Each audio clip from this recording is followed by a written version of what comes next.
Students, welcome in chemistry शिक्षा class. हमारा continuation में आज का वीडियो है हाइड्रोकार्बन का पार्ट 2, जिसमें अपन पढ़ेंगे alkene and it's method of preparation and chemical reactions. तो स्टार्ट करते हैं बच्चों। सबसे पहले एल्कीन्स। तो एल्कीन का जो कॉमन फॉर्मूला है वो आपका है CnH2n, यानी कि इसके अंदर जितने आपके कार्बन नंबर होते हैं उसका जस्ट डबल आपकी हाइड्रोजन होगी। तो जैसे आपने C डबल बॉन्ड है तो C2 से इसका पहला मेंबर शुरू होगा, क्योंकि कोई भी डबल बॉन्ड इन सफिक्स आ रहा है, इसका मतलब उसमें डबल बॉन्ड है। Double bond means minimum 2 carbon, इसीलिए इसका फर्स्ट मेंबर जो होता है, जैसे एल्केन में फर्स्ट मेंबर 1 कार्बन से होता है, लेकिन एल्केन का जो फर्स्ट मेंबर होगा वो 2 कार्बन से शुरू होगा। तो C2H4, ठीक है, C3H6, जस्ट जितने number of carbon, just chill की जगह जस्ट डबल कर दीजिए कार्बन नंबर, तो ये आ गया आपका। और वही सेम जो इसमें डिफरेंस आपका है वो CH2 का रहेगा। तो अगेन या तो CH2 या 14 मोलर मास के डिफरेंस से इसकी भी होमोलोगस सीरीज बन सकती है। और उसके बाद में अगर अपन किसी का स्ट्रक्चर ड्रॉ करें तो ये कहलाएगा structure of double bond. Structure of double bond orbital types में स्ट्रक्चर को कैसे ड्रॉ किया जा सकता है। जैसे सपोज स्टूडेंट्स, आपके पास में C डबल बॉन्ड C इस तरह से रिप्रेजेंटेशन है। तो जब भी कार्बन कार्बन में डबल बॉन्ड होता है तो इसमें जो आपका हाइब्रिडाइजेशन होता है वो sp2 रहता है ना, sp2। दोनों ही केसेस में sp2 हाइब्रिडाइज्ड रहेंगे। sp2 हाइब्रिडाइज्ड का मतलब ये हुआ कि आपके पास में 2+1 यानी कि टोटल 3 ऑर्बिटल जो बनेंगे वो तो बनेंगे लूप विद स्मॉल डंबल, और ये कितने आएंगे आपके पास, टोटल 3 हर कार्बन के पास में। ये तो सिग्मा बॉन्ड वाले, और हमेशा हाइब्रिडाइज्ड ऑर्बिटल सिग्मा बॉन्ड, ये तो सिग्मा बनेंगे। और ये जो एक बॉन्ड आपको पाई दिख रहा है, तो पाई जो होता है वो अनहाइब्रिडाइज्ड ऑर्बिटल, यानी कि उसकी जो जैसी स्ट्रक्चर होती है पी की डंबल वैसा ही रहता है। इसके बेसिस पे अगर अपन इसका एल्कीन का स्ट्रक्चर ड्रॉ करें तो आप एक कार्बन को ऐसे सेंटर मान लीजिए, इस कार्बन को इस पे, ये हाइब्रिडाइज 3 लूप्स है, तो 3 लूप को आप ऐसे ड्रॉ कर दीजिए, ये इस तरह से फ्लोर टाइप, ठीक है। दूसरे कार्बन का भी इसी तरह से एक कार्बन को पॉइंट मान लीजिए, उसकी भी 3 हाइब्रिडाइज्ड ऑर्बिटल को ऐसे, और ये डंबेल बीच में आपकी स्मॉलर आ जाएगी, ठीक है। ये आपका कार्बन रेडी हो गया। अब सपोज इस पे अपने पास में हाइड्रोजन है ना, हाइड्रोजन भी है और एक ऑर्बिटल ऐसा दोनों का जो अनहाइब्रिडाइज्ड, दोनों कार्बन्स का जो अनहाइब्रिडाइज्ड ऑर्बिटल है वो ये तो आपकी एक्सियल ओवरलैपिंग हो गई कार्बन कार्बन के बीच में, ठीक है। और हाइब्रिडाइज्ड ऑर्बिटल के अगर आप पॉइंट्स को मिलाएंगे तो ये आपका sp2 हाइब्रिडाइज्ड हो गया, और ये आपका शेप कैसा बन गया, ट्राइगोनल, है ना। कैसा आ जाएगा, तो ये ट्राइगोनल आ जाएगा। 120 जो होगा वो आपका एंगल हो जाएगा, और इसका अनहाइब्रिडाइज्ड ऑर्बिटल जो है वो कोलेटरल ओवरलैपिंग शो करेगा इस तरह से। तो ये आपका दोनों कार्बन का एक अनहाइब्रिडाइज्ड ऑर्बिटल इस तरह से शो होगा स्टूडेंट्स, ठीक है। ये और ये हाफ पाई बॉन्ड यहाँ पे ओवरलैपिंग शो करेगा, और हाफ पाई बॉन्ड आपका यहाँ से तो 1 पाई हो जाएगा, और ये सिग्मा। और इधर आपकी जो ओवरलैपिंग्स करेगी वो आपकी कौन सी होगी, हाइड्रोजन। तो दो, जैसे मान लो मिनिमम फर्स्ट मेंबर को लेके ड्रॉ करें तो हाइड्रोजन कैसा होता है, 1s, s का मतलब स्फेरिकल होगा। तो ये आपकी हाइड्रोजन यहाँ पे बॉन्डिंग कर देगी हाइब्रिडाइज्ड ऑर्बिटल पे ओवरलैपिंग करके, तो ये आपके पास में H आ गया। तो this one is called structure of ethene. Ethene में जैसे H प्लेस कर दे, बाकी सबका भी बस R की वैल्यू चेंज होती जाएगी, स्ट्रक्चर फॉर्म इसका यही आएगा। तो इसको बोलते हैं structure of double bond with trigonal sp2 hybridized angle 120। Yes students, अब अपन इसमें कुछ एग्जांपल नॉमेनक्लेचर के डिस्कस कर सकते हैं जो आप IUPAC के अंदर, जैसे आपको कोई भी स्ट्रक्चर गिवन हो जिसमें डबल बॉन्ड एग्जिस्ट करता हो, वो कोई हाइड्रोकार्बन हो सकता है। जैसे ये कोई स्ट्रक्चर दे रखा, तो इसमें आप क्या करेंगे, सबसे पहले सिलेक्शन ऑफ लॉन्गेस्ट चेन करेंगे। तो किसी भी टर्मिनल से काउंटिंग करके लॉन्गेस्ट चेन पे चले जाएंगे, तो ये आपका selection of longest chain. Rest all known as substituent बोल देंगे। वही फॉर्मूला जैसे अपन IUPAC में प्रैक्टिस करते हैं, substituent root word plus primary suffix ene इन। अभी चूंकि एल्कीन है तो प्राइमरी सफिक्स आपका क्या हो जाएगा, इन, और टोटल नंबर ऑफ कार्बन वो रूट वर्ड हो जाएगा सब्स्टिट्यूएंट, जैसे इथाइल। अब नंबरिंग जो होगी, तो नंबरिंग के अंदर अपन जब भी डबल बॉन्ड प्रेजेंट होता है तो उस केस में क्या कहते हैं, नियरर पोजीशन। तो यहां से 2 पे आ रहा है, वहां से 1 2 3 पे, तो ये डायरेक्शन ओके हो जाएगा 3 4 5। ठीक है, अब नॉमिनिक्लेचर में 2 और 4 पे आपके दो मिथाइल आ रहे हैं, तो 2,4 डाई मिथाइल। ठीक है, टोटल रूट वर्ड 5, तो 5 का क्या हो जाएगा बच्चों, पेंट, और फिर इन कितने पे आ रहा है, 2 पे, तो ये पोजीशन के साथ लीजिए। ये जो नंबर है, ये नंबर आप रूट वर्ड के पहले भी लिख सकते हैं, यानी इसका नाम पेंटीन भी हो सकता है, और ये नंबर सबसे पीछे भी लिख सकते हैं आप पेंट, बस ई रिमूव कर दीजिएगा। तो ये तीनों ही एप्लीकेबल है, लेकिन मोस्ट करेक्ट ये वाला बाइफर्गेशन वाला होता है। एक तो ये, एक अगर डबल बॉन्ड स्टूडेंट्स रिपीट हो जाता है, डबल बॉन्ड जैसे more than one double bond आते हैं, तो उसको अल्का डाइईन क्लास बोलते हैं, अल्का डाइईन। जैसे आपके पास में कोई जिग जैग प्रोसेस है बच्चों, और जिग जैग प्रोसेस के अंदर ये आपके पास में डबल बॉन्ड लगा दी। ठीक है, डबल बॉन्ड 3 हो गए, तो यहाँ पे जहां से नियरर पोजीशन ऑफ डबल, बाकी आप कोई सब्ट्रेंड लिख सकते हैं, यहां से नियरर पोजीशन, वहां से 2 पे आ रहे हैं, 1 पे, तो 1 2 3 4 5 6 और 7, कोई सब्ट्रेंड नहीं है तो सीधा रूट वर्ड ले लीजिए 7। अब इसमें यह ध्यान रखना है कि जब भी कोई डबल बॉन्ड रिपीट होता है तो रूट वर्ड के साथ में ए लगाना, तो हेप्ट से बन जाएगा हेप्टा। उसके बाद पोजीशन कौन कौन सी है, 1 3 और आपकी 5, तो 1 3 5 कितने टाइम्स हो गया, ट्राई 3 टाइम्स ट्राई, और साथ में लग जाएगा इन, तो ये आपका रिपीटेशन के केस में आप हेप्टा 1 3 ट्राई इन, इस तरह से अपन एल्काडाइंस का नॉमिनिक्लेचर कर सकते हैं। यस स्टूडेंट, एक छोटा सा टॉपिक और है जिसमें लिखिए how to calculate number of sigma bond and pi bond. ये कैसे कैलकुलेट करेंगे, आपको कोई भी अगर स्ट्रक्चर दे रखा है ना, तो स्ट्रक्चर में जिग जैग या स्ट्रक्चर फॉर्म कोई भी हो सकती, जैसे CH2 double bond CH, CH3 CH double bond CH, ये जैसे स्टूडेंट्स कोई स्ट्रक्चर गिवन है, इस स्ट्रक्चर में आपको ये पूछे कि इसमें नंबर ऑफ सिग्मा बॉन्ड्स कितने और नंबर ऑफ पाई बॉन्ड्स कितने हैं। तो स्टूडेंट सबसे पहले तो देखिए, जहां पे डबल बॉन्ड होता है, ठीक है, एक कंसेप्ट फिक्स सीख लीजिए, जहां पे भी सिंगल बॉन्ड होगा वो हमेशा सिग्मा होगा, चाहे वो हाइड्रोजन के कार्बन हाइड्रोजन के बीच में हो या हाइड्रोजन हाइड्रोजन के बीच में हो ऑर्गेनिक के केस में।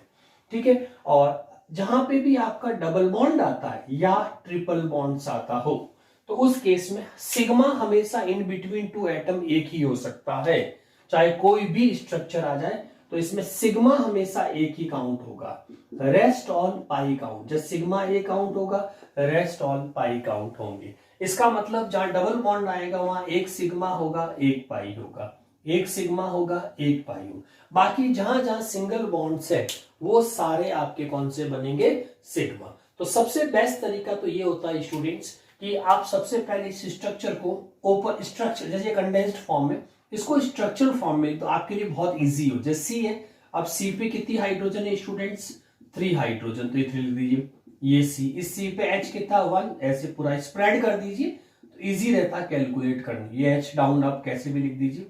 ठीक है, फिर आपका ये सी आ गया, ये H आ गया, इस पे कितना 3 है, तो इसको भी ऐसे 3 टाइम्स स्प्रेड कर दीजिए, फिर नेक्स्ट वापस सी आ गया, इस पे H है, डबल बॉन्ड, इस पे H है, और उस पे वापस, ये आपका स्ट्रक्चरल फॉर्म कर दीजिए, कोई भी गिवन हो उसको हर पॉइंट पे स्ट्रक्चरल फॉर्म लगा दीजिए। ठीक है, अब इसमें ध्यान से देख लीजिए, डबल बॉन्ड कितने 2 ही है, इसका मतलब पाई 1 और ये वाला पाई 2, ये 2 पाई हो, इस पाई की वैल्यू तो फिक्स हो गई जितने, तो ये आपका आ गया आंसर 2 पाई। अब सिग्मा कितने हैं वो अपन को देखना है, तो देखिए सिग्मा के लिए आप क्या करो, इस तरह से काउंटिंग दे सकते हैं, जितने भी single bond, sigma 1 sigma 2 sigma 3 sigma 4 sigma 5 sigma 6 है ना, sigma 6 sigma 7 sigma 8, okay, sigma 9 sigma 10, ठीक है, ये वाला, ये सिग्मा 11 सिग्मा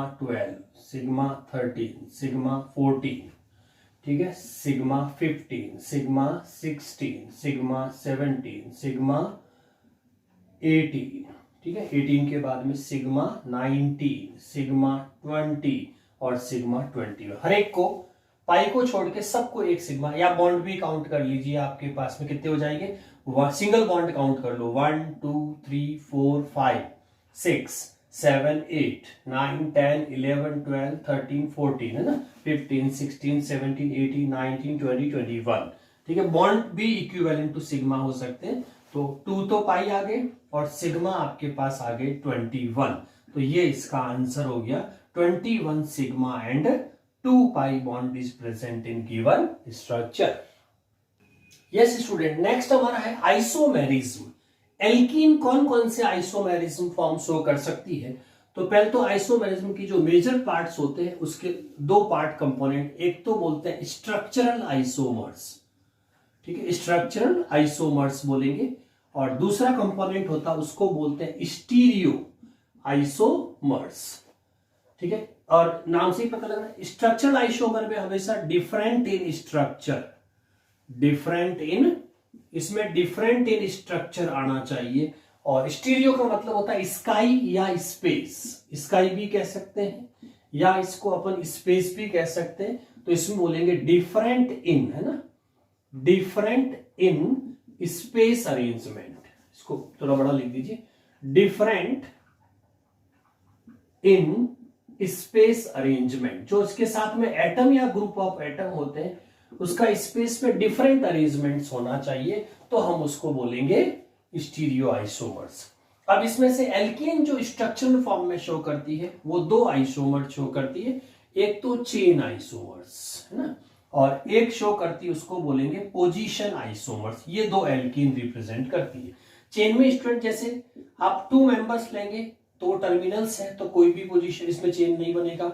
आप 3 कार्बन लेंगे तो भी उसमें कोई चेन आइसोमर नहीं बनेगा, यानी फर्स्ट 2 मेंबर के चेन आइसोमर 0 होंगे।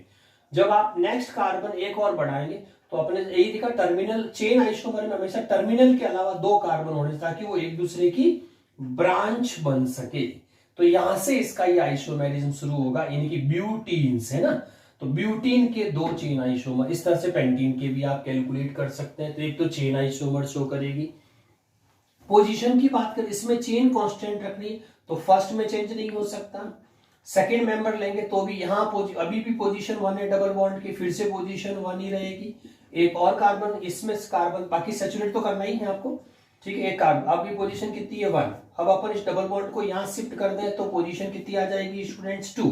तो यहाँ पे 1 और 2 पोजीशंस हो गई। तो पहले 2 मेंबर का तो 0 पोजीशन आइसोमर और ब्यूटीन के आपके 2 पोजीशन आइसोमर्स हो जाएंगे। तो इस तरह से एल्कीन आपका चेन और पोजीशन आइसोमर शो करती है। स्टीरियो आइसोमेरिज्म में स्टूडेंट्स जो एल्कीन है वो शो करती है ज्योमेट्रिकल आइसोमेरिज्म। तो एल्कीन के अंदर जो स्टीरियो आइसोमर्स होते हैं उनको क्या बोलेंगे? ज्योमेट्रिकल आइसोमर्स, या आइसोमेरिज्म फिनोमेनन हो जाएगा और आइसोमर्स को ज्योमेट्रिकल आइसोमर्स बोलेंगे। स्टूडेंट्स एल्कीन में कंपलसरी कंडीशन ये है कि जब भी आप कोई ज्योमेट्रिकल आइसोमर शो करेंगे तो डबल बॉन्ड को इस तरह से सेंटर बना देंगे, ये प्लेन कहलाएंगे ना, ये प्लेन 1 और ये आपका प्लेन 2 हो जाएगा। ठीक है, अब इस पे जैसे मान लीजिए सपोज कम से कम एटम या ग्रुप ऑफ एटम इन दोनों का 1 1 सेम होना चाहिए, और दूसरा भी अगर सेम है तो कोई प्रॉब्लम नहीं है, जैसे आपने बी और बी ले लिया ना, ये हो जाएगा। या दूसरी कंडीशन इसमें ये होती है कि जैसे सी डबल बॉन्ड सी लिया और उसके साथ में मान लीजिए 2 तो सेम है, जैसे ए और ए तो आपका सेम रह गया, ठीक है, लेकिन जो दूसरा वाला कंपोनेंट है उसके अंदर मान लीजिए सपोज एक तो बी हो गया लेकिन एक आपका सी हो गया, तो इसमें ये वाला फिर कंपेयर नहीं करेंगे जो डिफरेंट, सिर्फ जो सेम वाला होता है उसी का प्लेन देखेंगे कि वो सेम प्लेन में होता तो उसको सिस बोलेंगे और अपोजिट प्लेन में होगा तो उसको ट्रांस। जैसे दो चीजें अगर सेम प्लेन में है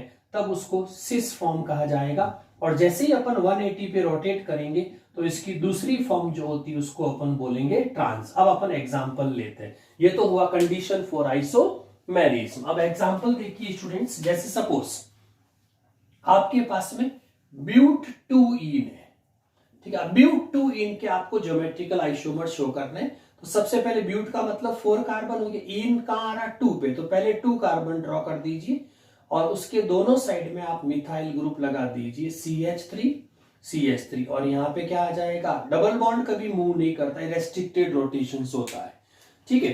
तो अब इसीलिए इसमें जब कोई भी ज्योमेट्रिकल आइसोमर शो करेंगे तो एक कंपोनेंट को 180 पे रिवॉल्व कराएंगे दोनों को। ये 180 पे चेंज करेंगे एक दूसरे को, बाकी सारा सेम रहेगा। तो 180 पे जैसे ही आप रिवॉल्व करेंगे तो हमारे अभी देखो जो मिथाइल मिथाइल ग्रुप है वो सेम प्लेन में आ रहे हैं, हाइड्रोजन हाइड्रोजन आ रहे हैं सेम प्लेन में। तो ये देखिए सेम प्लेन, तो इस फॉर्म को बोलेंगे सिस ब्यूट 2इन, सिस ब्यूट 2इन हो जाएगा। अब इसमें से मान लीजिए एक तो अपन ने फिक्स कर दिया, जैसे CH3 और H, और ये आपका C डबल बॉन्ड C, इसमें अपन ने रोटेट कराते ही आपका CH3 यहाँ पे चला गया और ये H हो गया।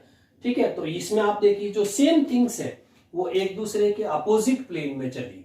ये अपोजिट प्लेन हो गया, ये आपका अपोजिट प्लेन, और अपोजिट प्लेन को ग्रीक में अपन ट्रांस बोलते हैं। स्ट्रक्चर नाम उसका वही रहेगा, ब्यूट 2इन, ब्यूट 2इन।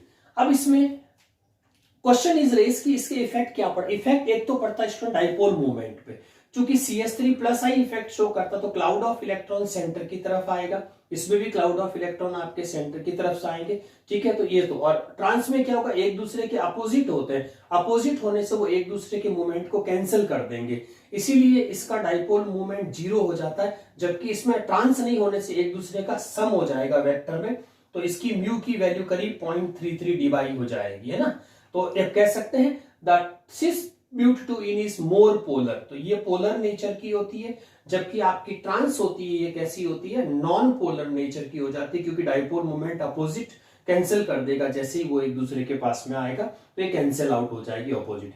स्टेबिलिटी वाइज देखें तो ट्रांस में चूंकि दो बल्कि ग्रुप एक दूसरे से अपोजिट हो गए तो इसमें स्टेबिलिटी ज्यादा होती है स्टूडेंट्स, और सिस में पास पास होने से रिपल्सन होता है, इसीलिए लेस स्टेबल रहती है, जबकि ये मोर स्टेबल रहती है। तो कुछ प्रॉपर्टीज चेंज हो जाती है अगर हम उसके ज्योमेट्रिकल सिचुएशन को चेंज करते हैं। तो ये आपका एल्कीन के आइसोमेरिज्म। यस स्टूडेंट्स, अब अपन स्टार्ट करते हैं method of preparation and chemical reaction in alkene.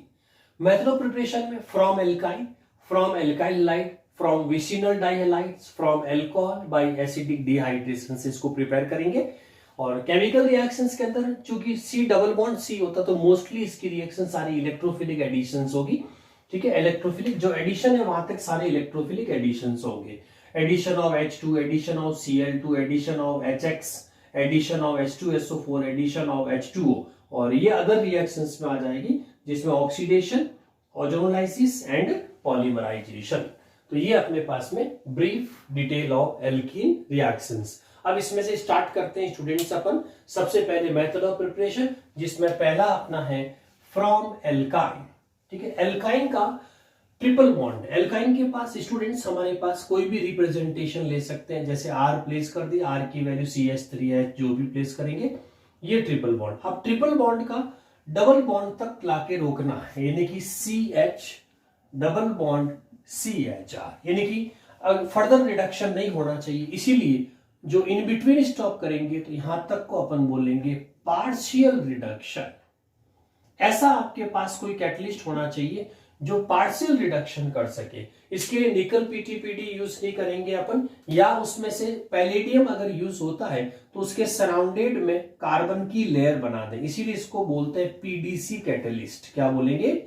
PDC catalyst. Palladium के ऊपर अगर आप कार्बन की लेयर बना देंगे तो वो उस कैटलिस्ट के ऊपर rate of adsorption of hydrogen कम होगा, तो वो सप्लाई ऑफ हाइड्रोजन भी कम करेगा, तो ऑटोमेटिकली वो पार्शियल रिडक्शन पे रिएक्शंस रुक जाएगी। इसीलिए इसमें फेमस कैटलिस्ट है PDC, जो पार्शियल रिड्यूसिंग एजेंट का काम करेगा और आपके किसी भी एल्काइन को एल्कीन तक स्टॉप कर देगा। कोई भी एग्जांपल ले सकते हैं, जैसे CH ट्रिपल बॉन्ड CH है, आपने इसकी रिएक्शन PDC की प्रेजेंस में कराई तो ऑटोमेटिकली उसमें डबल बॉन्ड पे आपको स्टॉप करना है। ठीक है, R की वैल्यू कोई भी हो सकती है, तो इसमें R आप CH3 ले लीजिए, HH भी प्लेस कर सकते हैं और कोई भी हो सकता है। तो इस तरह से अपन एल्काइन से किसी भी एल्कीन को बना सकते हैं। अब यहाँ पे जो इंपॉर्टेंट चीज ध्यान रखने वाली ये स्टूडेंट्स, अगर हम PDC पार्शियल रिड्यूसिंग एजेंट की जगह सोडियम विद लिक्विड अमोनिया लेते हैं तो क्या डिफरेंस आएगा, तो इस बात पे ध्यान दीजिए और वेरी इंपॉर्टेंट नोट मार्क करिए। जब भी आप सोडियम विद लिक्विड अमोनिया लेंगे student, sodium with liquid ammonia लेंगे, तो उस केस में हमेशा इसमें ज्योमेट्रिकल आइसोमर का ध्यान रखना है। ज्योमेट्रिकल आइसोमर्स में यानी कि जो आर ग्रुप यानी कि हाइड्रोजन के रेस्पेक्ट में जो आर ग्रुप होंगे वो हमेशा ट्रांसफॉर्म देंगे, ट्रांसफॉर्म में अटैच होंगे, ये ध्यान रखना है। जैसे एक एग्जांपल अपन लेते हैं, सपोज स्टूडेंट्स आपके पास में सी ट्रिपल बॉन्ड सी है और ये दोनों जो आर है ये अलग अलग वैल्यूज के हो सकते हैं, सेम भी हो सकते हैं, लेकिन तो ऐसे एक को मान लीजिए आपने आर और एक को आपने आर डैश ले दिया ना, मतलब जैसे ये CH3 तो C2H5 या H। अब जब आप इस रिएक्शंस को किसकी प्रेजेंस में करेंगे, sodium with liquid ammonia, very important competition point of view से भी, तो इससे स्टूडेंट सोडियम अमोनिया से रिएक्ट करेगा तो सोडा खुद तो सोडामाइड बना देता है NaNH2, और यहां से जो हाइड्रोजन रिलीज होती है वो हाइड्रोजन आपके मोल कितने भी हो सकते हैं जितनी एज पर रिक्वायरमेंट।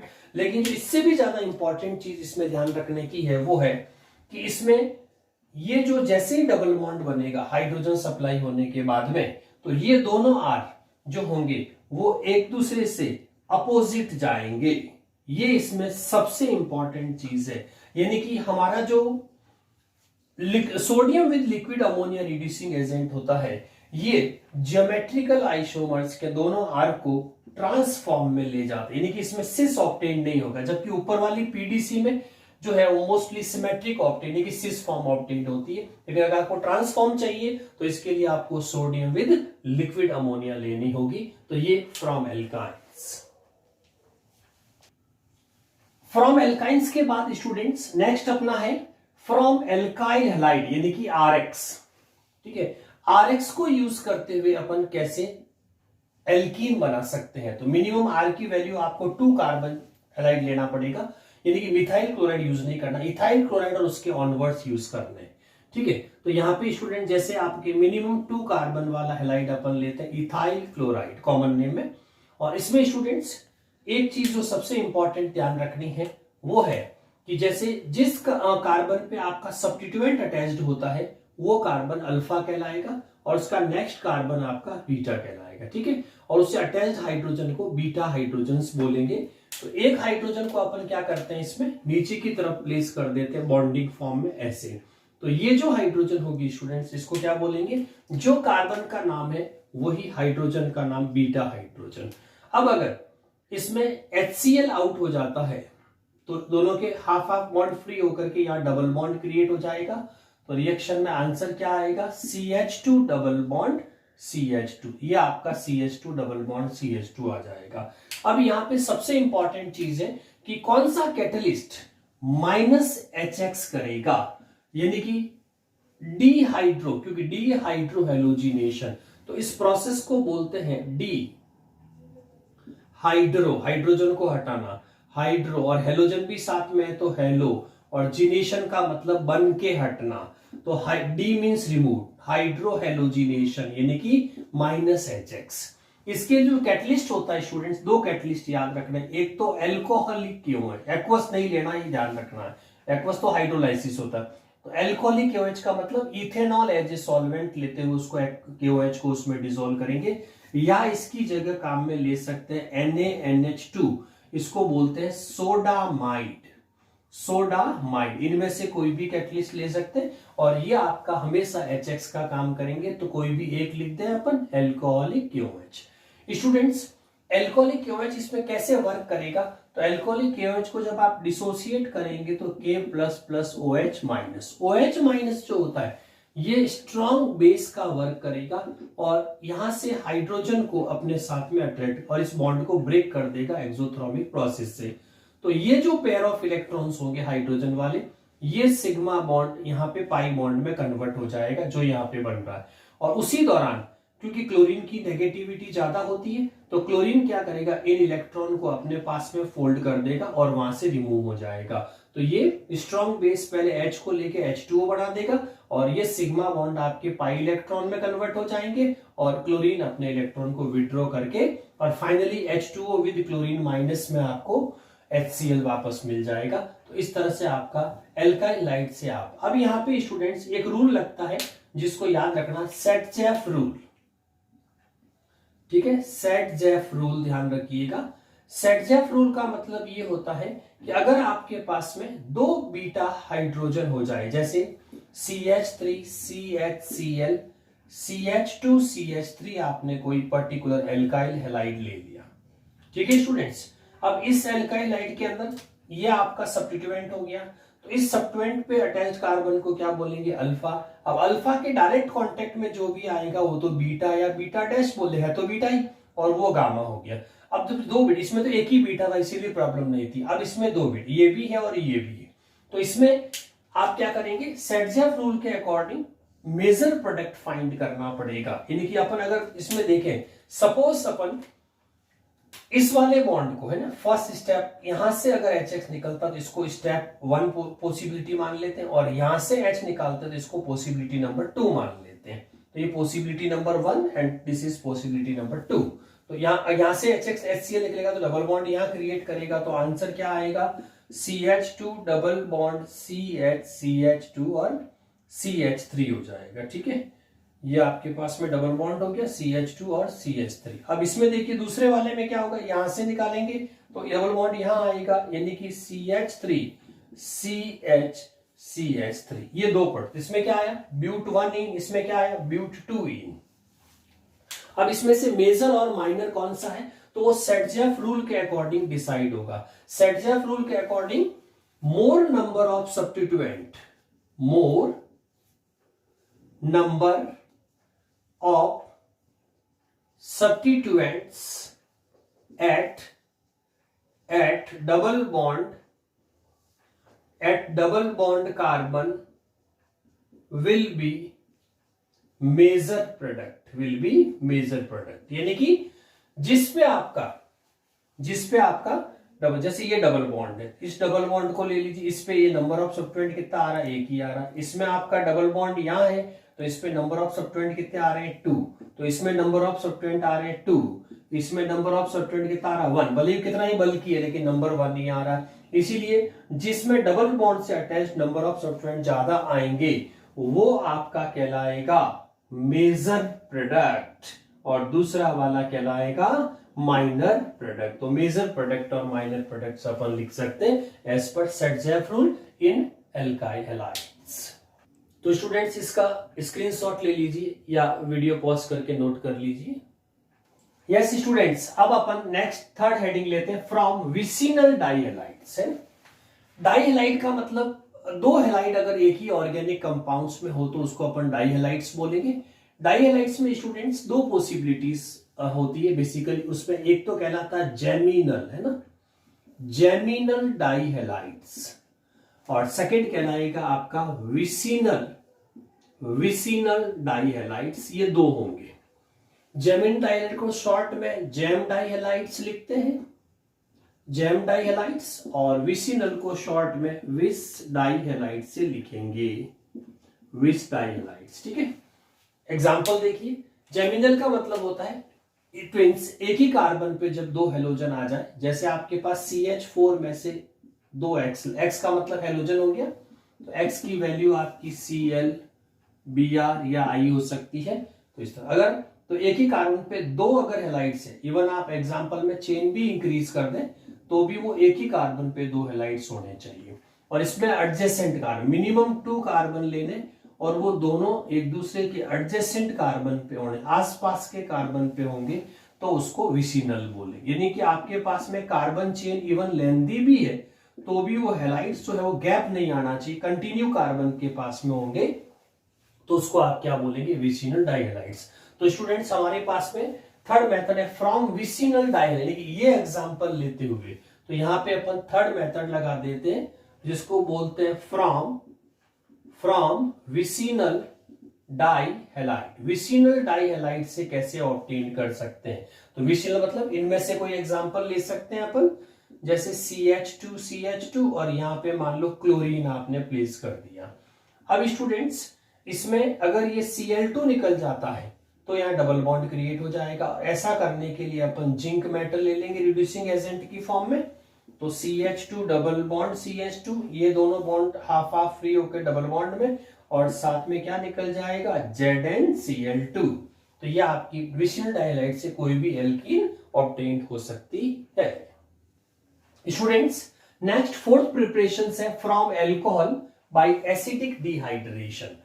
तो नेक्स्ट अपन इसमें लेते हैं from alcohol, OH functional group, alcohol by acidic. Acidic dehydration का मतलब कैटलिस्ट की फॉर्म में एसिडिक, फ्यू ड्रॉप्स यूज करेंगे, साथ में डिहाइड्रेशन कैटलिस्ट की तरह वर्क कर लेंगे।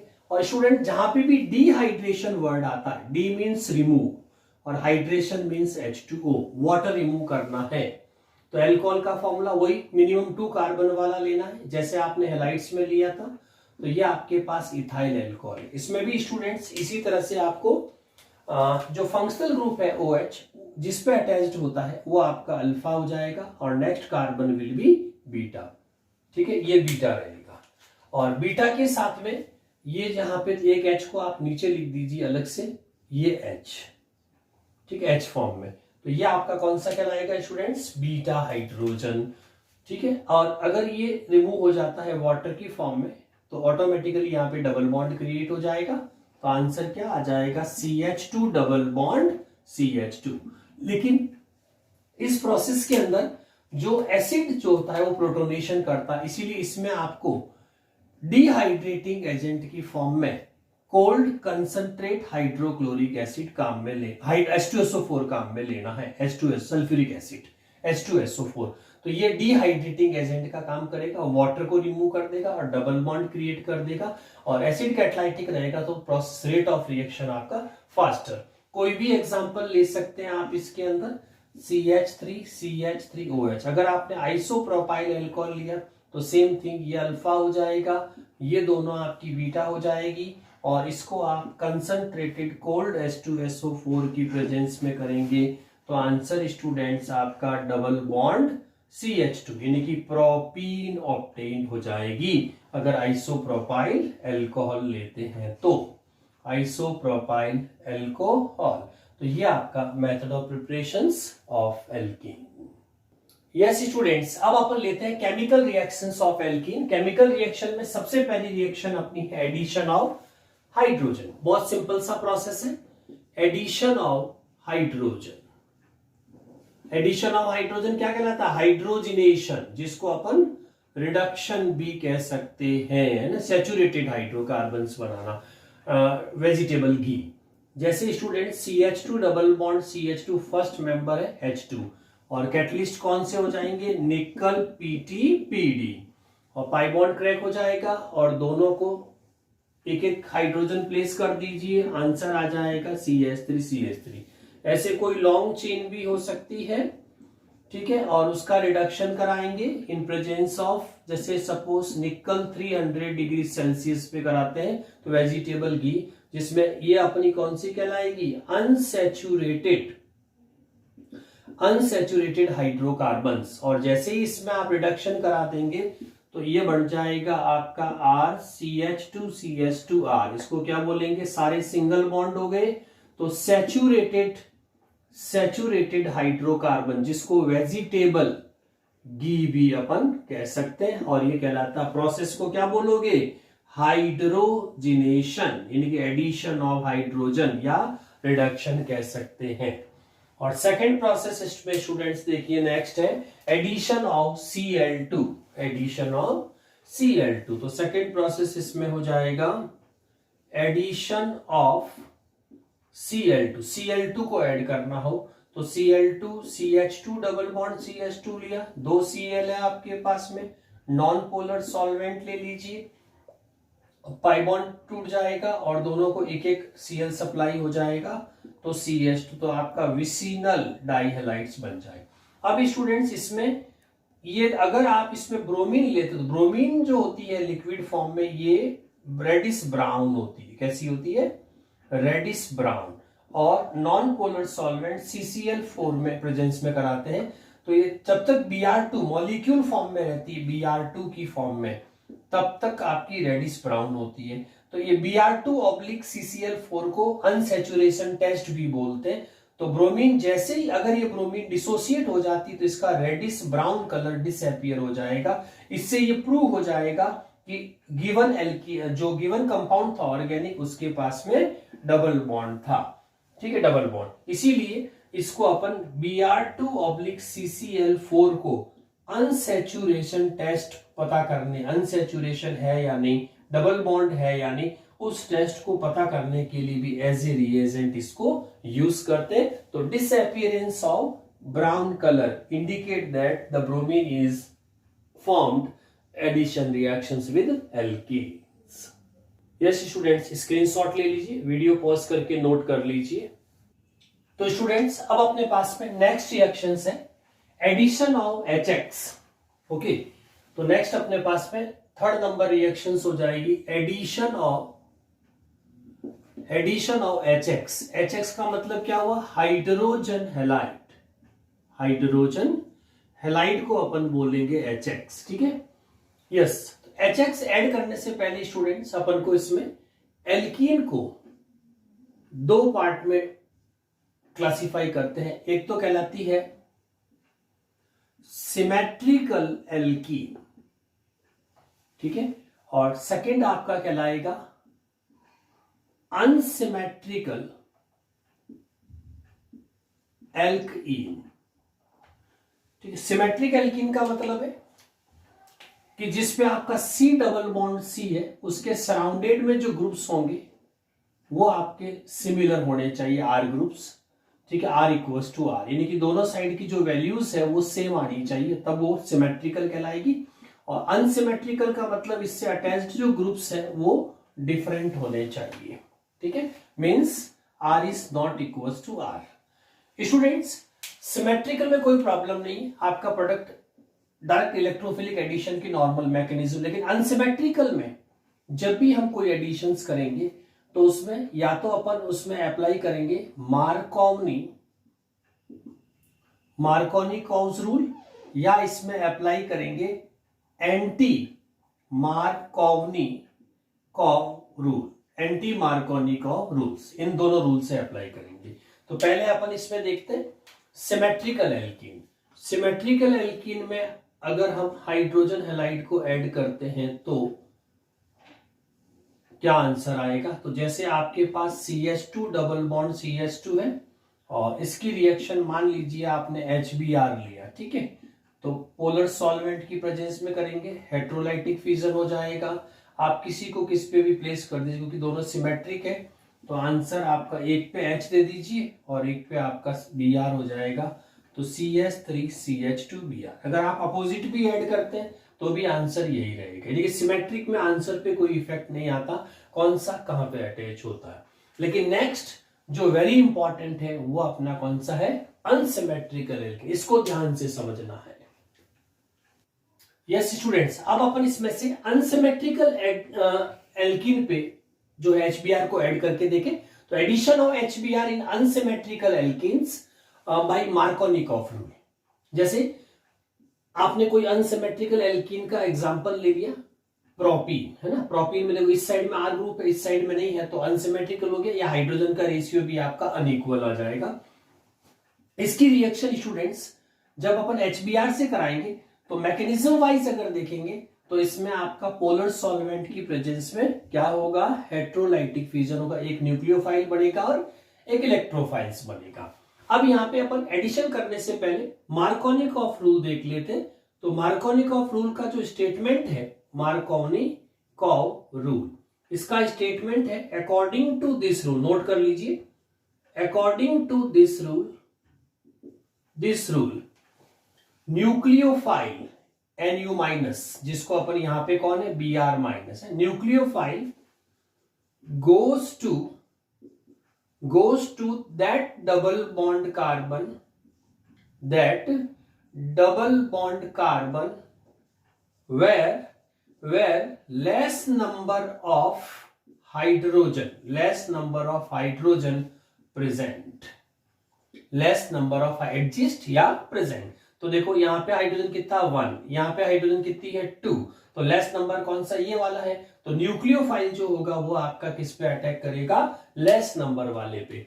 और वैसे भी स्टूडेंट्स क्योंकि यहाँ पे हेट्रोलाइटिक फ्यूजन हुआ, आप इसमें देखेंगे तो यहाँ पे जो ये पाई इलेक्ट्रॉन का जो शेयर्ड पेयर है ये आप जैसे ही ये बॉन्ड ये भी हेटेरोलाइटिक फिजन्स में होगा और इधर से मिथाइल ग्रुप जो प्लस आई इफेक्ट शो करेगा, तो इलेक्ट्रॉन की जो शिफ्टिंग होगी वो इस ग्रुप पे होगी, इस साइड में, यानी कि इंटरमीडिएट क्या बना CH3 CH2, इस पे आपका माइनस आ गया और ये आपका प्लस हो गया। ओके, अब Br ऑब्वियसली अगर Br हमारा किस पे इस पे अटैक करता है तो हमारे पास में जो ऑब्टेन होगा, तो Br को अपन कहा ला रहे पॉजिटिव चार्ज इस पे आया, ठीक है, तो Br आपका जो लेस नंबर पे आ रहा है इस पे। अब देखिए स्टूडेंट्स, अगर हम हाइड्रोजन इसका अपोजिट सोचिए, अगर हाइड्रोजन को अपन यहां अटैच कर देते हैं तो ये मार्कोनिकॉफ रूल हो गया, क्योंकि इसमें अपन को 2 डिग्री कार्बोकैटाइंस मिलेगा, है ना, जिसकी स्टेबिलिटी ज्यादा। अगर मैं H को इस पे ऐड कर दूं, यानी कि इस चार्ज को अगर मैं थोड़ी देर के लिए अपोजिट कर दूं, तो माइनस यहाँ आ जाए प्लस यहाँ आ जाए और H कहाँ आएगा, फिर इस पे आएगा, तो वो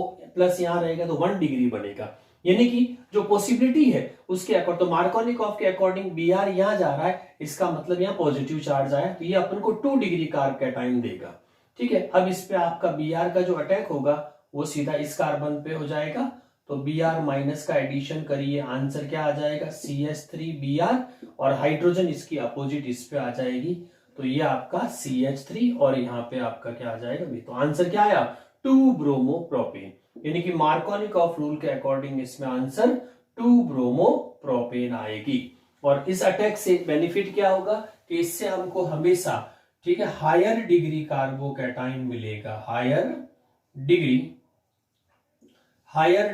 कार्बोकैटाइन हाइपर कंजुगेशन के अकॉर्डिंग मोर स्टेबिलिटी क्रिएट देता है, so Markovnikov rule is applicable.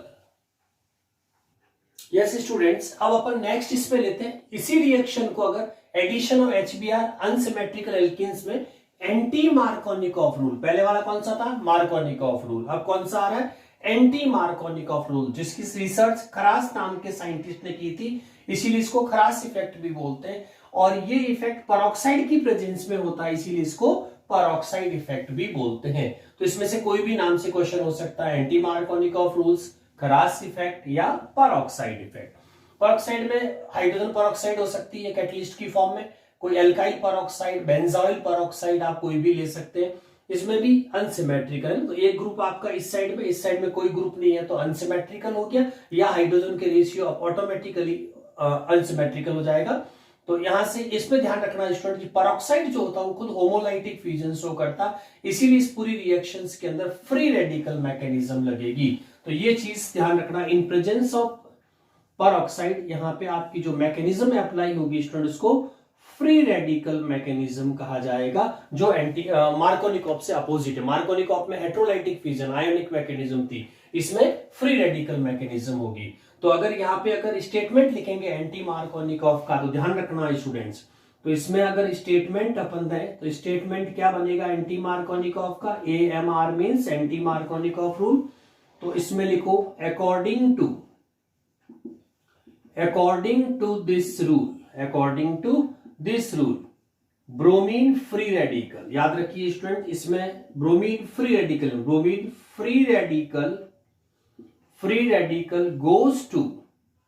goes to that double bond carbon where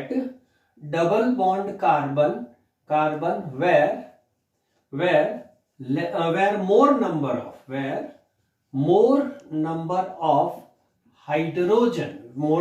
of hydrogen is present, जहां पे हाइड्रोजन ज्यादा होगी वहां पे फ्री रेडिकल अटैच होगा। तो अब देखिए स्टूडेंट्स, अगर हम ब्रोमीन, तो ब्रोमीन यहाँ पे मोर नंबर किस पे है, इस वाले पे, तो ये ब्रोमीन आ गया, और ऑपोजिट पे कौन चला जाएगा हाइड्रोजन, तो आंसर आ जाएगा 1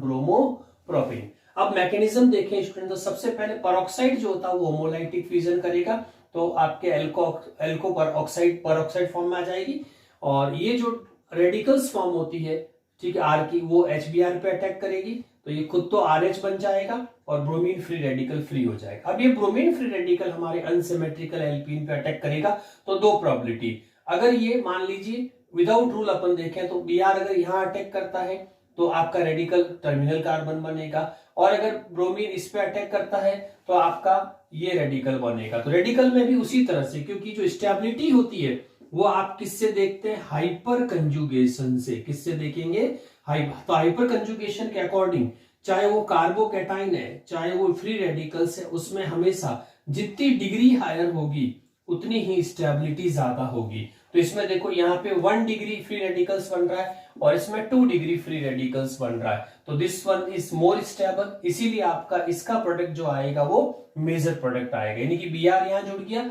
और आपके HBr का जो ये H है ये H आपका सीधा सीधा इस पॉइंट पे जुड़ जाएगा, तो CH3 CH2 CH2Br। तो मैकेनिज्म वाइज भी स्टेबिलिटी 2 डिग्री की ज्यादा होगी, इसीलिए स्टेबल प्रोडक्ट इसमें हमेशा as per anti Markovnikov rule आएगा।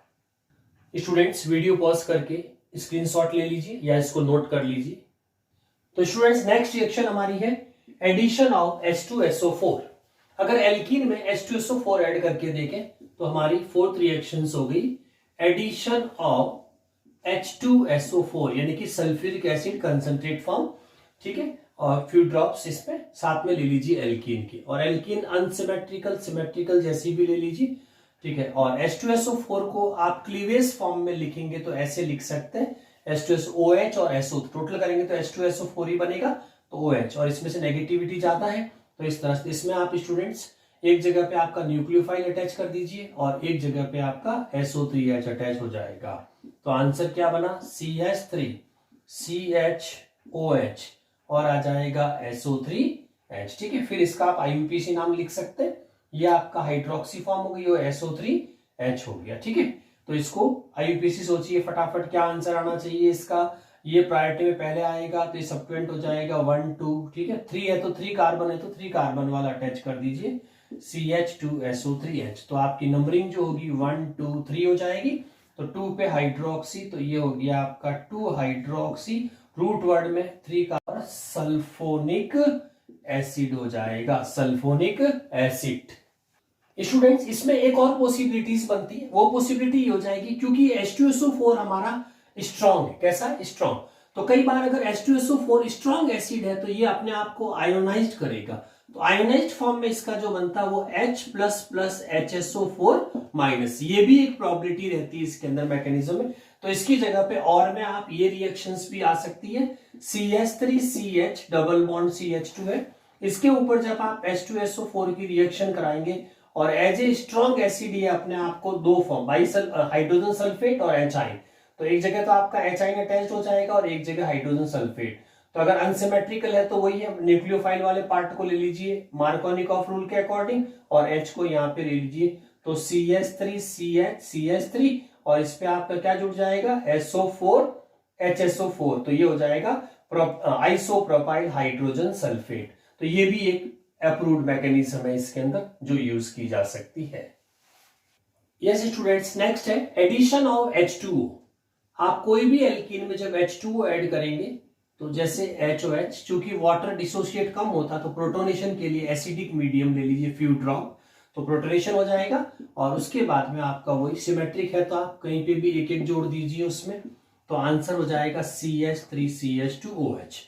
और अगर आपके पास में एल्कीन अनसिमेट्रिकल है तो उसमें वही एज पर मार्कोनिकॉफ रूल ही आपको ऐड करना है स्टूडेंट्स एसिडिक मीडियम में, तो इसमें nucleophile goes to less number, so hydrogen goes to, तो ये आपको सेकंड वाली जो है MR का मतलब एज पर मार्कोनिकॉफ रूल, तो आंसर आ जाएगा CH3 CHOH और CH3, ठीक है।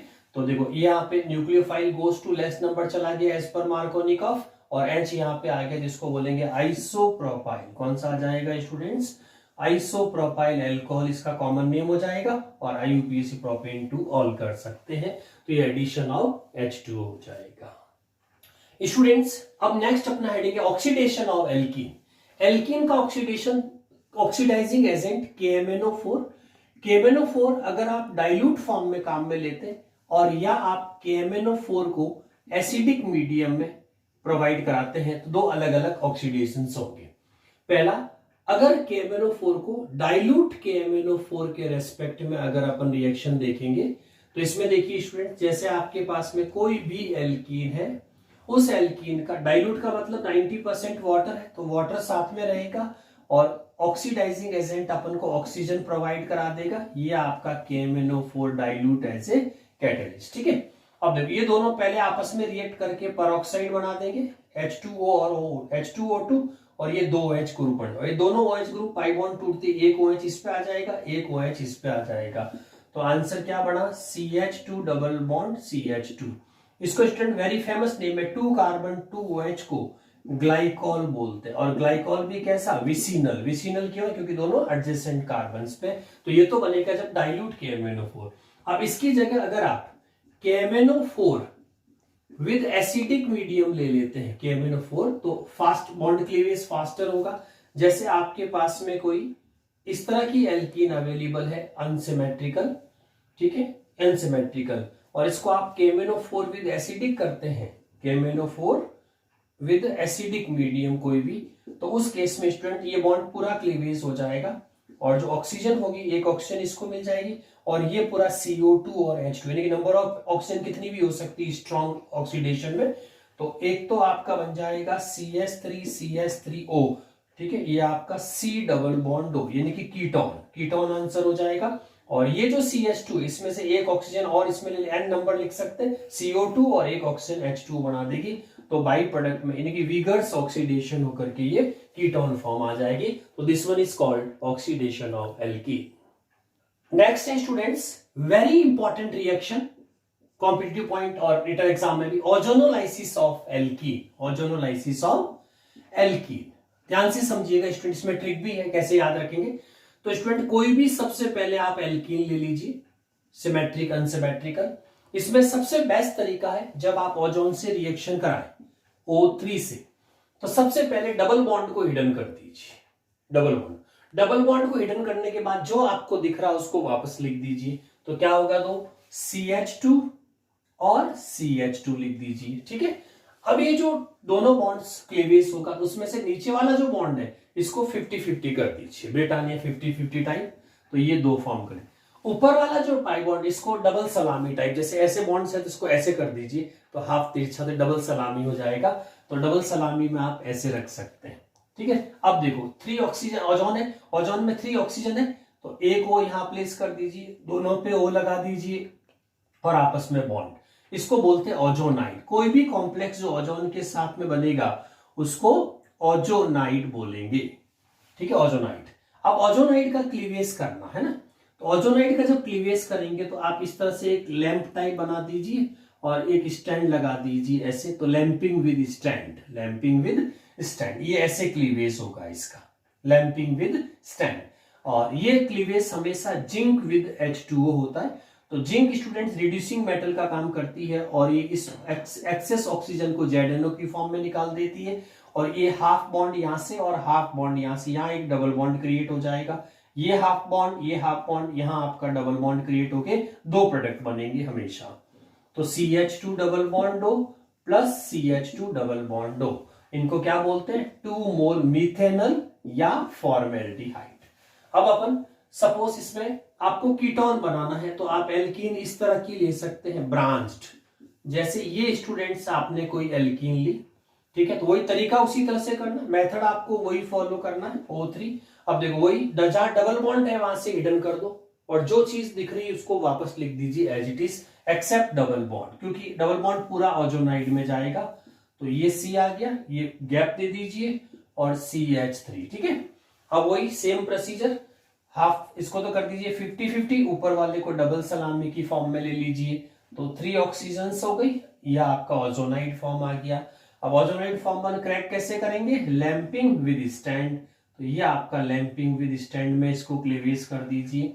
तो ये देखो यहां से डबल बॉन्ड क्रिएट हो जाएगा, उस साइड का डबल बॉन्ड यहां क्रिएट हो जाएगा, तो आपके किसकी प्रेजेंस में होगा? Zinc plus H2O, zinc ZNO की फॉर्म में निकल जाएगी और फाइनल आंसर आपका आ जाएगा CH3 C double bond O plus ये बन जाएगा आपका CH3CHO। तो एक तो बन गया आपका कीटोन, इसका IUPAC लिख दीजिए, एक आपका बन गया एल्डिहाइड है ना, इथेनॉल, और इसका प्रोपेन 2 ऑन हो जाएगा। यस, इसके अंदर स्टूडेंट्स पॉज करके इसका स्क्रीनशॉट ले लीजिए, ठीक है, नोट कर लीजिए। यस स्टूडेंट, अगर हमारे पास ओजोनोलाइसिस के अंदर कोई साइक्लिक एल्कीन अगर प्रेजेंट है, डबल बॉन्ड आ गया, और इसका अगर ओजोनोलाइसिस आपको कराना है O3 है ना, तो इसमें इस बॉन्ड को यहां से क्रैक कर दीजिए और बाकी सारा स्ट्रक्चर वैसा ही रखिए, ठीक है, ये इस तरह से। तो यहाँ पे देखो स्टूडेंट, ये जो एक तो कर दीजिए हाफ हाफ, और ये तो हो गया डबल सलामी वाला अंदर की तरफ, और दो हो जाएंगे आपके हाफ हाफ, ठीक है। तो एक ऑक्सीजन यहाँ आ जाएगी, दो ऑक्सीजन यहाँ पे, और ये अटैच्ड हो जाएगा, तो हाफ ऐसे और ये बाउंड करके हाफ हाफ, ये ओजोनाइड बन गया। अब इस ओजोनाइड का जिंक विद H2O करेंगे तो ZNO में ये ऑक्सीजन चली जाएगी, ये वाली, और बाकी बॉन्ड क्लीवेज कैसे करोगे तो देखो इसको इस स्टाइल से लिख दीजिए, लैंपिंग ऐसे कर दीजिए इसकी, ये हो जाएगी आपकी लैंपिंग विद स्टैंड, है ना, ये इस फॉर्म में क्रेक हो जाएगा ये वाला, ठीक है। तो ये तो जिंक के साथ चला जाएगा, और बाकी आपका यहाँ पे bond double bond double bond, तो ये आपका इस तरह का था, और इस पे डबल बॉन्ड हो और इस पे डबल बॉन्ड हो आ जाएगा, ठीक है। अब देखो ये जो इसको कार्बन इमेजिन कर लो, तो इस कार्बन पे एक H यानी कि CHO, और उस कार्बन पे एक H ऑलरेडी है क्योंकि डैश लाइन है, तो CHO आ जाएगा ना, नंबरिंग करेंगे तो 1 2 3 4, ठीक है। तो ये हो जाएगा, कितना हो जाएगा, 4 कार्बन का ब्यूटेन 1,4 डाई अल्फॉर्म आ जाएगी, ठीक है। तो इसको अपन साइक्लिक में भी अप्लाई कर सकते हैं, किसको, ओजोनोलाइसिस को। तो ओजोनोलाइसिस किसी साइक्लिक एल्केन में भी हो सकता है। यस स्टूडेंट, नेक्स्ट हमारे पास एल्कीन में रिएक्शन है पॉलीमराइजेशन, नाम से ही पता लग रहा है, पॉली मींस n नंबर, और मर जो होता है वो पार्ट्स को, यानी कि एक ही कंपोनेंट के n पार्ट 10,000 20,000 को अगर अपन आपस में अटैच करते हैं तो उसको पॉलीमराइजेशन बोलेंगे। और कोई भी पॉलीमराइजेशन के लिए हमेशा सबसे पहले मोनोमर, यानी कि उसका कौन सा ऑर्गेनिक कंपोनेंट आपने काम में लिया, और उसको इनटू n नंबर जब उसके ऐड कर देंगे तो आपस में अटैच होने के बाद एक लार्ज मोलर मास स्पीसीज बनाएगा, जिसको पॉलीमर बोलेंगे, है ना, पॉलीमर फॉर्म्स। तो अब देखिए, जैसे सपोज स्टूडेंट्स आपके पास में इथीन है, और कोई भी पॉलीमराइजेशन जो होता है वो हमेशा हाई टेम्परेचर और हाई प्रेशर की प्रेजेंस में, और इवन कैटलिस्ट भी हो सकते हैं, जिगलर नाटा कैटलिस्ट टाइप। और इसमें स्टूडेंट ऐसे सोचना है कि आपके पास, और n की वैल्यू जो होती है वो 10,000 20,000 डिपेंड करता है आपको कितने मोलर मास का पॉलीमर चाहिए। इसमें क्या करना स्टूडेंट, हाई टेम्परेचर तो फ्री रेडिकल मैकेनिज्म चलती है, पाई बॉन्ड्स, ये पाई बॉन्ड टूट जाएगा यहाँ से, और इस पाई बॉन्ड को हाफ हाफ दोनों साइड में इमेजिन कर देना, तो डैश CH2 डैश, और ऐसे 10,000 आपस में आगे से आगे इधर भी जुड़ते जाएंगे चेन फॉर्म में, और इसको रिप्रेजेंट करते हैं स्क्वायर ब्रैकेट से इनटू n, जो n यहाँ मोल में होता है वो n उसके चेन को इंडिकेट करेगा, और n को बोलते हैं पॉली। इस पॉलीमर का नाम उसका जो मोनोमर है वही नाम रहेगा, जैसे इथीन है तो इसके साथ में आप इथीन प्लेस कर दीजिए, तो इसका नाम पड़ जाएगा पॉलीथीन, जो आपके बॉटल्स प्लास्टिक्स जो बनाने में यूज करते हैं अपन, ठीक है, प्लास्टिक आइटम्स, तो उसमें पॉली। और इसका थोड़ा सा हायर अप आपको लेना है तो आप इसमें प्रोपीन ले सकते हैं, CH3 CH2 डबल बॉन्ड, ये आपकी क्या कहलाएगी, propene as a monomer unit, इसके n नंबर हो सकते हैं। और इसको भी इसी तरह से स्टूडेंट्स रिएक्शन जब कराएंगे तो हाई टेम्परेचर रहेगा, और हाई आपका क्या रहेगा स्टूडेंट्स, प्रेशर रहेगा, ठीक है, हाई टेम्परेचर हाई प्रेशर। अब इसमें ये वही सेम है स्टूडेंट्स, ये जो पाई बॉन्ड है इसका होमोलाइटिक फिजन, सो इस CH3 को नीचे लिख दीजिए, तो थोड़ा सा आपको रिप्रेजेंट करने में इजी रहेगा, इस फॉर्म में लिख दीजिए ये ऐसे, ठीक है, और ये डॉट, तो ये डॉट इधर और ये इधर, और स्क्वायर ब्रैकेट से रिप्रेजेंट कर दीजिए इसको, और इनटू जो यहाँ पे n मोल में होते हैं उसको यहाँ पे इनटू में लिखना है, और इनटू n का मतलब पॉली फॉर्म लिंक चेन हो गया, और प्रोपीन है तो उसको प्रोपीन लिख दीजिए, तो नाम क्या पड़ जाएगा, पॉली प्रोपीन फॉर्म, ठीक है। तो ये आपके वेरियस इंडस्ट्रियल यूज होते हैं। स्टूडेंट्स, इन प्लास्टिक के यूजेस जो होते हैं, जैसे पॉलीथीन आपने बनाया, तो पॉलीथीन की यूजेस में प्लास्टिक बैग्स बना सकते हैं, स्क्वीज बोटल्स बना सकते हैं, रेफ्रिजरेट डिशेज जैसे आइस ट्रे वगैरह जो बनाते हैं प्लास्टिक के, तो डिशेज, टॉयज बना सकते हैं, पाइप्स बन सकते हैं, रेडियो और टीवी के कैबिनेट्स भी आपके जो है वो पॉलीथीन्स के बनते हैं। और इसके अलावा जो प्रोपीन है, प्रोपीन जो पॉलीप्रोपीन प्लास्टिक्स होता है, ये जो पॉलीमर है वो मिल्क कैरेट्स इससे बनते हैं, प्लास्टिक बकेट्स वगैरह जो बनाते हैं वो आपकी पॉलीप्रोपीन। तो इस तरह से polymerization is very useful for synthesis of these plastic items. Yes students, तो ये हमारे सारे यूजेस हो गए। इसको स्क्रीनशॉट ले लीजिए वीडियो पॉज करके। यस, और इसमें और भी प्लास्टिक में, जैसे आप इथीन में से, अगर जैसे इथीन है आपके पास, है इथीन में से स्टूडेंट जब भी आप एक एच कम करते हैं तो इस कॉमन ग्रुप को बोलते हैं विनाइल ग्रुप, है ना, विनाइल ग्रुप। और विनाइल पे अगर आप Cl लगा देंगे तो इथीन माइनस H तो कहलाएगा विनाइल, और Cl लगाएंगे तो इसको बोलेंगे विनाइल क्लोराइड, है ना, विनाइल क्लोराइड। विनाइल क्लोराइड का अगर आप पॉलीमराइजेशन करेंगे तो उससे एक और हायर लेवल का प्लास्टिक बनता है हार्ड नेचर का, उसको पीवीसी बोलते हैं, पॉलीविनाइल क्लोराइड, है ना। ये भी आपके टेलीफोन लाइंस वगैरह बिछाने में काफी यूज, पीवीसी के नाम से फेमस है, पॉलीविनाइल क्लोराइड। तो इसको भी आप इस तरह से पॉलीमराइजेशन में, जो एल्कीन के डेरिवेटिव का पॉलीमर है पीवीसी। यस तो स्टूडेंट्स, ये था आपका कंप्लीट एल्कीन, इसको अच्छे से पढ़िएगा, ठीक है, और प्रिपरेशंस करते रहिए। Thank you.